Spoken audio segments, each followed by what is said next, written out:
ጤናስልን አቶ ፋሲል ጤናስልኝ ሰሎሞ እንኳን ደህና መጣ እንደገና እንኳን ደህና ቆይ ተስፋዬም ጤናስልኝ እሺ አቶ ፋሲል እኔ እንኳን አሁን ካንተ ጋር አጠር ያለችው ውይይት ነው ማድረግ የምፈልገው ዝጋችን በጣም ስለሄደብን ግን በተቻለ መጠን ሐማስ ምን አይነት ጨዋታ እና ፊልም እየሰራብን ያለው ለምን ነው አሁን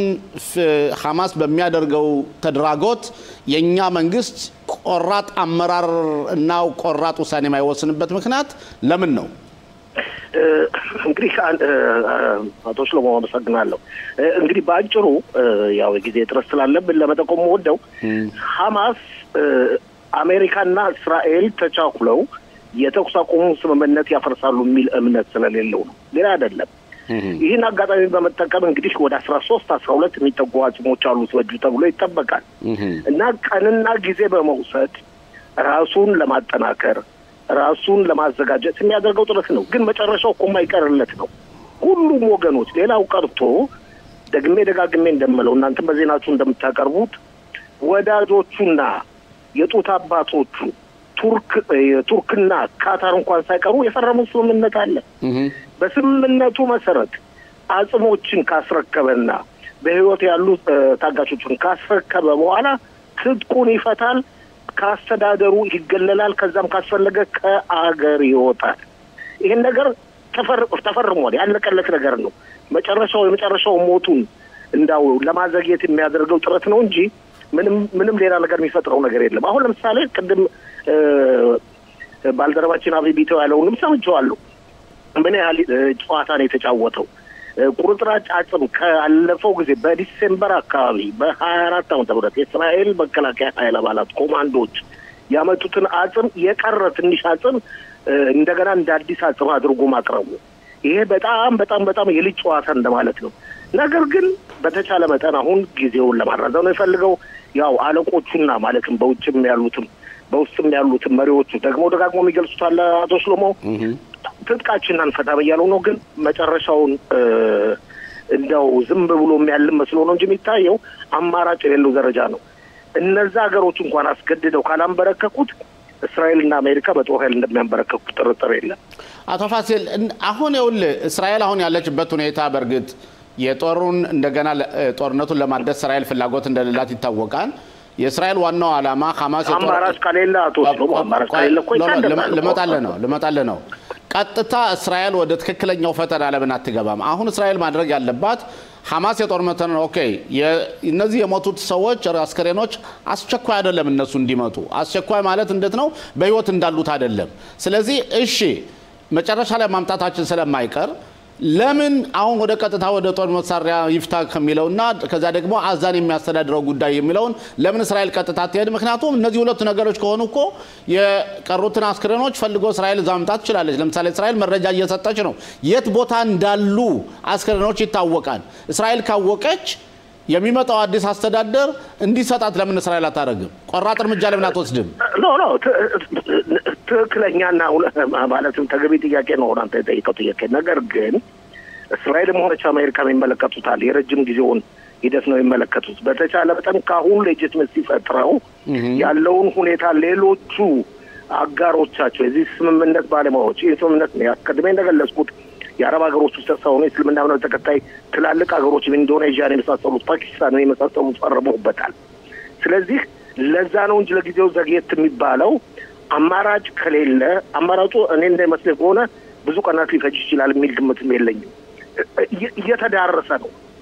ትላንትና ለምሳሌ ሰምታለ ሰሎሞ ከ8 እስከ 9 የሚጠጉ አጽሞችን ማግኘት እንችላለን የሚሉ መግለጫ ሰጥቶ ነበር የትራምፕን ማስጠንቀቂያ እየፈራ ከ7 እስከ 9 አላቸው ተብሎ ነበር ግን የታለ ታዲያ የላኮም አንድ ርዝራጅ አጽም ነው ስለዚህ ሐማስ በእውነቴ ነው ማለት አሁን ያለበት ሁኔታ ሩቅ አይደለም ዋናው ትልቁ ነገር እኮ አሁን እስራኤል ከ150 እጅ በላይ መሬቱን የአዘር መሬት ይዛለች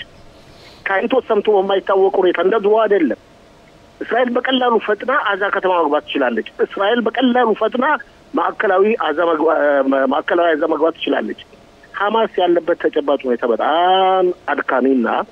አሰልች ተጨባጭ ሁኔታ ነው ሐማስ ኃይል የለውም ሐማስ መጨረሻው የተቃረበ ነው አቶ ፋሲል ሁለት ጥያቄዎች ልጠይቅ አንደኛ ሐማስ አሁን እያለ ያለው እንዴት ነው እስራኤል ካለችበት ከቢጫ ደንበር ከሚባለው ወደዚህ ውስጥ ካሉት እዛ አስከሬኖች አሉና እኛ ገብተን እንፈልግ የእስራኤል ወታደር ፈልጓል ነበርም ወይ የኛ ወታደሮች የእስራኤል ወታደር ያገል ወደ ኋላ ያፈግፍጉ ብሎ ነበር አፈገፈግን ያ ማለት አሁንም ቢሆን ፋሲል ሐማስ እኛን ሁሉ ጊዜ ቢሆን እንድንወጣ ጥረት ማድረግ እንጂ እጁን እየሰጠ መስሎ አይታየም ሌላው ሁለተኛው ጥያቄ አያይዘነት መልስ ፈልገው የአሜሪካ መንግስት የቢንያሚን ኔታንያሁ ቤቢሲተሮች ናቸው እንዴ በዛሬው ዕለት ኮትላንትና ደግሞ አድሚራሉ ደግሞ ወደዚህ ሀገር መጡ ይህ ሁሉ መጉረፍ ምንድነው አድሚራሉ ሳይሆን ጀነራሉ የጦር ኃይሎች የታማጆሩ አቶ ፋሲል የቢቢ ቤሲ ለዛኮ ነው ጀመረ ነው ሽሎሞ ይሄ እናንተ ብዙ ሊያነጋግረን ይችላል አሁን ጊዜ ስለሌለ መግባት ያዳግታል እስራኤል የምትለው ቤቢሲተራችን አይደሉም አሜሪካ ደግሞ ቤቢሲተር አይደለችም አይደሉም ይያለች ነው በዚህ ላይ እናቆሩ በአጠቃላይ ሁኔታ ስንመለከት ሐማስን ተጨባጭ ሁኔታ ስንመለከት የመጨረሻው የደረሰው ሰው ነው የሚታየው ስለዚህ ቢፈራገጥ አሁን የመጨረሻው መፈራገጥ ነው ይሄን ያህል ሊያስደነግጠን አይችልም እስራኤል ያለችበት ተጨባጭ ሁኔታ በቀላሉ አዛር መቆጣጠር የምትችልበት ሁኔታ ላይ ነው እንዳልከውም ይሁን ብላ ትላንትና ሁሉ እስራኤል የሐማስ ወታደሮች ሽብር ፈጣሪዎች ገብተው ፍተሻ እንዲሳተፉ አድርጋ ነበር የተገኘ ነገር የለም እንደገና ተመልሰው ወጥተዋል እስራኤል ያንን ቢጫ መስመር በፍጹም አትለቀው የማይሆን ነገር ነው 53% በእጇ ነው ያለው አቶ ፋሲል እንደሁሉም በጣም እናመሰግናለን በእርግጠኝነት ነገም እናገኛለን መልካም ቆይታ እግዚአብሔር ይስጥልን ተስፋዬ እንደገና ጤና ይስጥልኝ አቶ ሽሎም እኔ አሁን ቅድም አቶ ፋሲል የጠየቁትን ጥያቄ መልሼ ላንተንም ልጠይቅህና የአሜሪካ ባለስልጣናት የዚህ ያንዣበቡ መቀመጣቸው መንገዶቻችን ሁሉ ይዘጋን አሁን ደግሞ ጠቅላይ ሚኒስትር ቢንያሚን ኔታንያሁ ወደ ቅሪያት ጋት የአሜሪካ መንግስት ባቋቋመው የቤዝ ሊሄዱ ነውና ከዚያ ምን ይጠበቃል ከጠቅላይ ሚኒስትሩ ጉብኝት እዛ ቦታ እንግዲህ አንዳንድ መረጃዎች እንደሚወጡት አቶ ሽሎሞ የአካባቢው የራሱ የክሪያት ጋት ቦታው መመረጡ ትንሽ አንዳንድ መረጃዎች እየወጡ ነው ክሪያት ጋት እንደምናውቀው በእንግዲህ በጂኦግራፊ አቀማመጡ ለጋዛም ቅርብ ነው ለይሁዳና ሰማሪያም ቅርብ በመሆኑ በዛሬው ዕለት በይሁዳና ሰማሪያ በጀኒን በጣም ከባድ የሆነ ዘመቻ ተከፍቷል እዛ አካባቢ የሐማስ እንግዲህ ሐማስ ተወካዮች አሸባሪዎችን እንደዚህ እየሰሩ ነው እንግዲህ ይሄ ቦታ የተመረጠበት ዋናው ዓላማ ይሄ ነው ተብሎ አንዳንድ መረጃዎች እየወጡ ነው የጠቅላይ ሚኒስትር ከኢታማዦር ሹም ከአሜሪካው ኢታማዦር ሹም ጋር የሚያደርጉት ግንኙነት እንደገናም ከተለያዩ ሀገራት የመጡ ወታደራዊ ስልጣናም ያደረጉ እዛ ይገኛሉ እንግዲህ ይሄ ቦታ ለጋዛ ብቻ ሳይሆን ሰፊ ንግግር የሚደረግበት ጠቅላላ የአካባቢ ሁኔታና ያው የመካከለኛው ምስራቅን አስመልክቶ ነው እንግዲህ የይሁዳና ሰማሪያ እጣ ፈንታ ምንድነው የሚለው ሁኔታም እንደዚሁ አጀንዳው ላይ ያለ ነው በንግግሩ ላይ በጋዛ ሁኔታ እንግዲህ ጋዛ ደጋግመን የምንነጋገረው ነገር ነው ሁሉ ጊዜ ሐማስን ብናስተዋውስም በአሁን ሰዓት ቡድኑ የከሸፈ በጣም አነስተኛ የሆኑ ታጋዮች ነው ያሉት ቢሆንም ግን እስካሁን ድረስ ምን አይነት መሳሪያዎች አሉት የሚለውን መረጃዎች እንግዲህ እየተቀያየሩ ነው አሜሪካና እስራኤል ባንድ ላይ ሆነው የጋዛን ሁኔታ የመምራት ሁኔታዎች ናቸው ጠቅላይ ሚኒስትር ቢንያሚን ኔታንያሁም ደጋግመው የተናገሩት ነገር ነው የአካባቢያችንን ጸጥታና ደህንነት የምንወስነው እኛ ነን የሚለውን ሁኔታ እንግዲህ ከቅርብ ሆነው ከኢታማዦር ሹሙ ጋር ንግግር ያደርጋሉ ተብሎ ይጠበቃል አቶ ሽሎ አቶ ተስፋዬ ጥያቄው ኮኮን መሰለ በጊዜም ቢሆን የሐማስ ራሱን ለማዳን የማያደርገው የማይቆፍረው መንገድና የለም አሁን ልክ ሂዝቦላ በ2008 ዓመተ ምህረት ከጦርነቱ በኋላ ከሊታኒ በታች እንዳይመጣ ብሎ ድንጅ የተደረገውን ቀስ ያረጉ እየሸረሸሩ መጨረሻ ላይ እስከ 150 ሺህ የሚሆን የጦር መሳሪያ እስተሚጭኑ ድረስ ዝም ብለን አየናቸው አሁንም ቢሆን የነበረው እስከ 2000 እስከ 6 ቀን 10ኛ ወር 2023 ዓመተ ምህረት የነበረው ለዘብተኝነት አሁንም እየታየ አይመስልም ቆራጥ እርምጃን መውሰዱ አይሻልም ነበር አሁን ለምሳሌ ሐማስ በሚያደርገው የስምምነት ማፍረስ ላይ አቶ ሽሎሞ እንግዲህ ከጥቅምት 7 በኋላ ነገሮች ተለውጠዋል። እስራኤልም ያላትን ሐሳብ ቀይራለች። እንግዲህ ጋዛ ውስጥ ሐማስ ገና በስልጣን ሳይኖር በዛን ጊዜ እኛም እዛ አካባቢ የውትድርና አገልግሎታችንን አድርገናል። ጋዛ ማለት ለኛ እንደ ማንኛውም የእስራኤል ሀገር ገብተን ወጥተን የምንውልበት ነበር። በአሁን ሰዓት እንግዲህ ሐማስ ወደ ስልጣን ከመጣበት ጀምሮ እስካሁን ድረስ የነበረው አጀንዳ አንድና አንድ ብቻ ነበር፣ ያው እስራኤሎችን ማጥፋትና እስራኤሎችን ካሉበት ቦታ መነቃቀል ነው። ግን ሐሳቡና አጀንዳው የነበረው ምንድነው? ጋዛ ውስጥ ብቻ ሳይሆን በይሁዳና ሰማሪያ ምን ያህል የራሱ የሆኑ ታጋዮችን ማቋቋም እንደነበረበት ነው። ስለዚህ እስራኤል ባላት መረጃዎች መሰረት ከእንግዲህ በኋላ ሐማስ የሚባል እንግዲህ የመጨረሻው ጊዜዎች እየደረሱ ነው። ሐማስ የሚባል በታሪክ ነው እንጂ የሚቀረው በአሁን ሰዓት ዓላማውም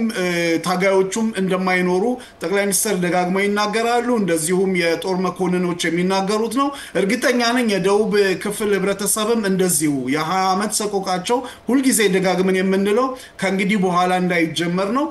ቀደም ብዬ በዘገባው እንደተናገርኩትም ለአካባቢ የሆነ እቅድ ወጥቷል። እስከ 2028 ድረስ ምን አይነት ስራዎች እንደሚሰሩና እስከ 2030 ድረስ የህዝቡ መጠን ብዛት ከፍ እያለ እንደሚሄድና የተለያዩ ኢኮኖሚ የሚያዳብሩ ነገሮችም እንደሚሰሩ ነው የሚነገረው፣ እንደዚሁም በሰሜኑ። ስለዚህ እስራኤል ከጥቅምት 7 በኋላ በፊት የነበረውና አሁን ያለችበት ሁኔታ ማንም ይሁን ማንም በእስራኤል ሀገር ተቆጣጣሪ መንግስት ቢሆንም ሐሳቡ አንድና አንድ ከእንግዲህ በኋላ ማንንም ያለማመንና ድንበርን በተጠንቀቅ የመጠበቅ ሁኔታ ነው። አቶ ሽሎሙ